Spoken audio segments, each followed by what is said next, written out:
Hey everyone, welcome to my unboxing video of the PlayStation 5. Today we're going to check out what all comes in the PlayStation 5 box. We're going to check out the controller, the initial setup, and probably some of the graphics. So sit tight and let's check it out. And here it is, you guys. I swear this box is the size of a suitcase. And you can play like never before with lightning speed, breathtaking immersion, and stunning games. So let's check it out. Let's see what all comes in this PlayStation 5 box.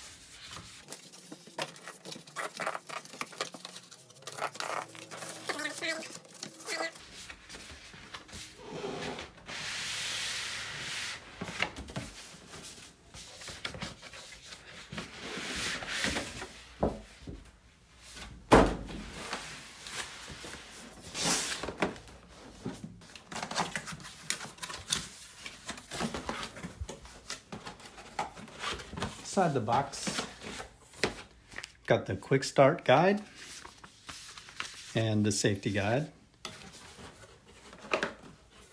Here is your power cable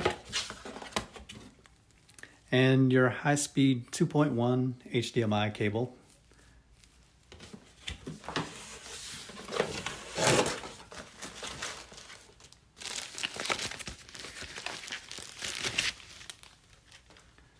Now we've got the new PlayStation DualShock controller.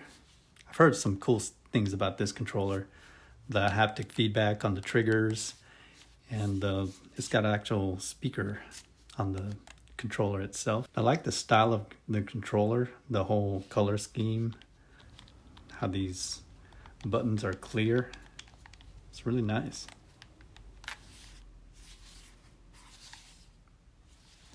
And now for the console itself.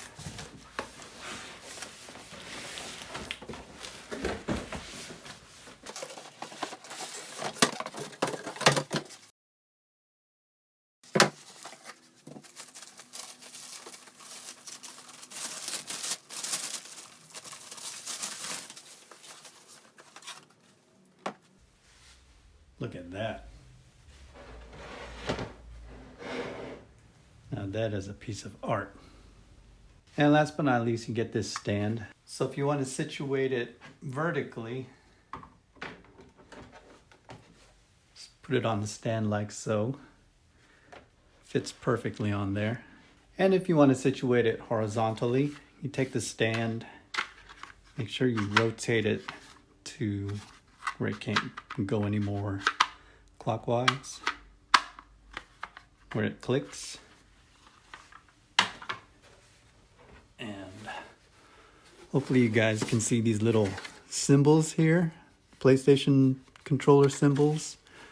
You just line it up with these two squares on the hooks.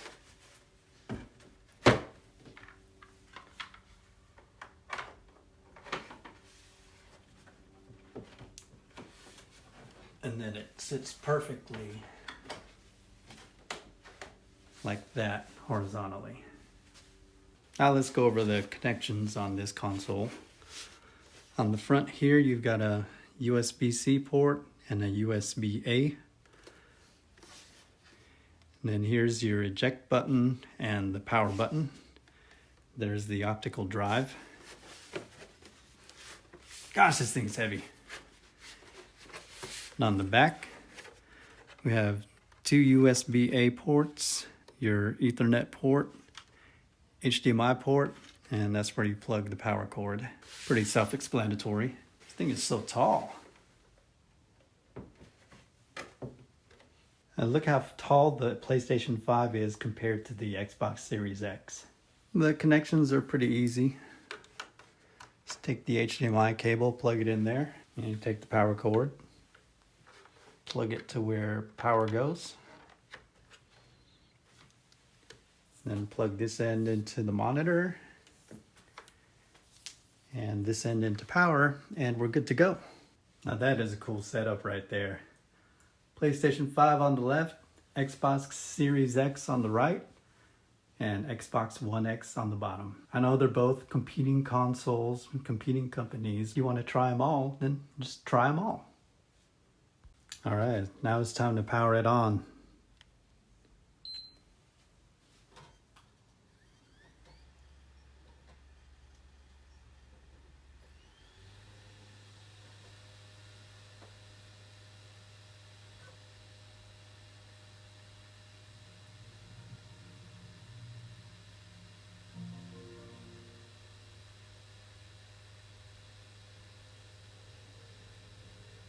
Okay, now it's telling me I need to update my controller. I'm going to do that real quick. So I got to actually plug it into the console itself. I'm going to say update now. All right, now I got to adjust the display area. It's telling me I can make the display smaller like that or increase the size like that. I like to where it fills up the whole monitor pretty much. Now I can adjust the HDR range to where it's barely visible, that little sun icon. There it disappeared, but now it's barely visible. Now I have to adjust it again to where it's barely visible.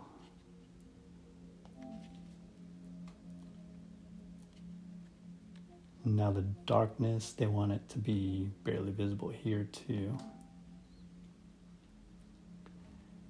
Now I gotta go to the network settings and set up my Wi-Fi.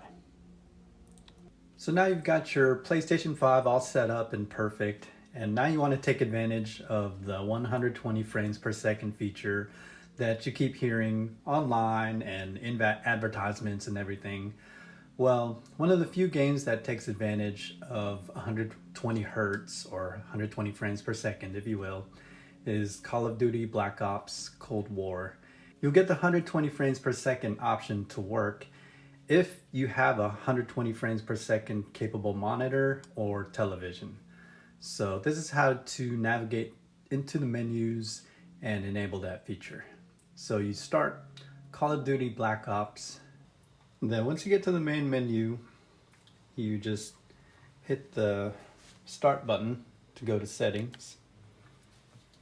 And then scroll down, you go to graphics, and if you notice, 120 hertz refresh rate is disabled and ray tracing is enabled. So in order to get 120 hertz, we had to actually go to the settings of the PlayStation itself and set those parameters in order for it to take advantage of 120 hertz.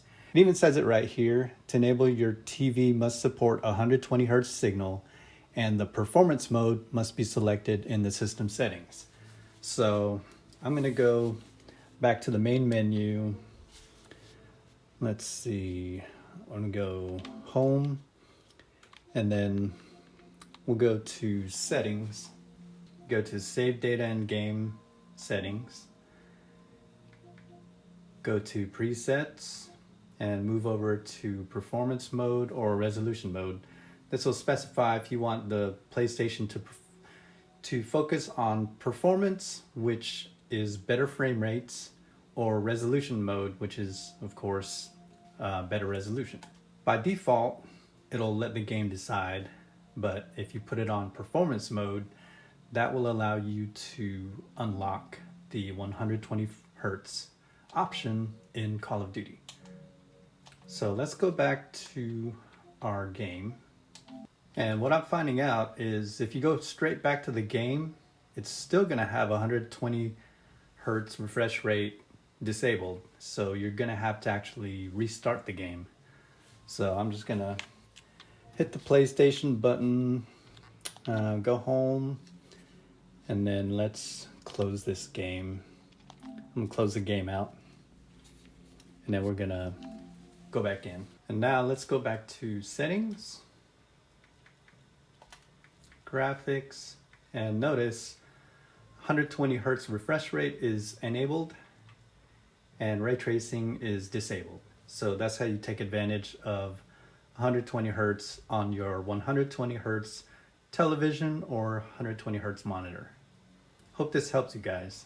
Let me demo some gameplay just so you can check out how smooth this looks when you play in 120 hertz.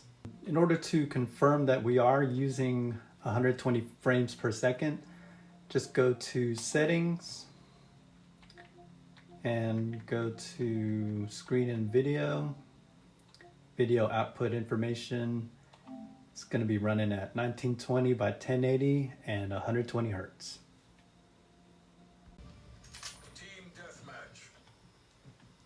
You look at the motion, it's super smooth. And this helps you when you're trying to get the least latency and best responsiveness for getting shots off. It's running at 120 frames per second. And that all depends on what you really want from your console. Do you want better resolution, or do you want better frame rate and performance? So you can actually tune those settings and play your console to your liking. Me, I prefer better frame rate because it gives you better response time, especially when you're playing a fast-paced first-person shooter like Call of Duty.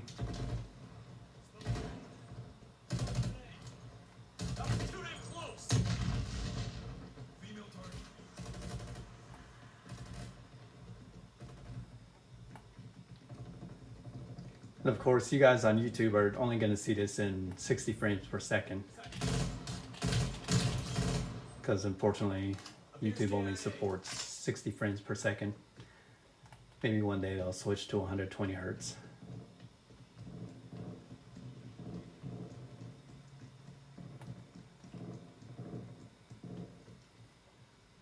But yeah, when you pan around, you don't see any skipped frames. It's really nice. Enemy spy plane inbound.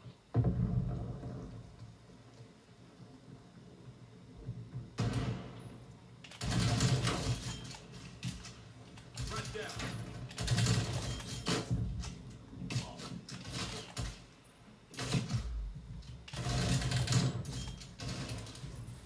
Enemy destroyed. Just some comments on the new PS5 controller. This thing is awesome. When you play a game like Call of Duty and you shoot different guns, there's actually force feedback in the triggers. And it's really immersive. Enemy counter spy plane inbound. I think that's the biggest advantage that this console has over the Xbox Series X is the controller.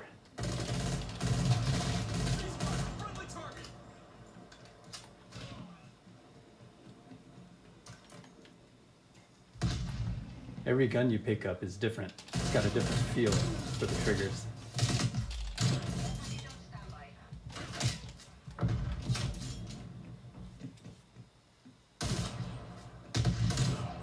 Yeah, I'm loving this controller.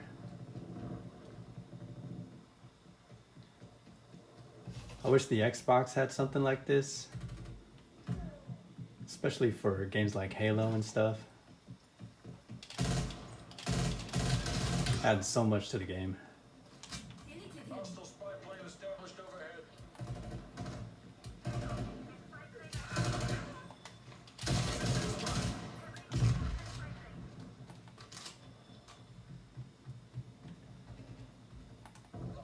Enemy counter spy plane inbound.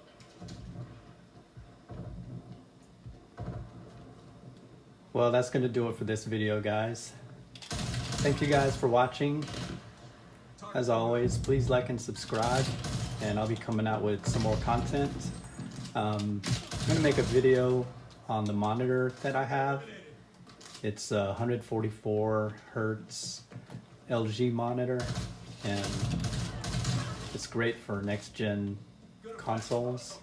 So if you guys want to know some specs and some settings that you need to tweak on your monitor, stay tuned for my next video. Thanks for watching. Like and subscribe, and I will see you guys later. Incoming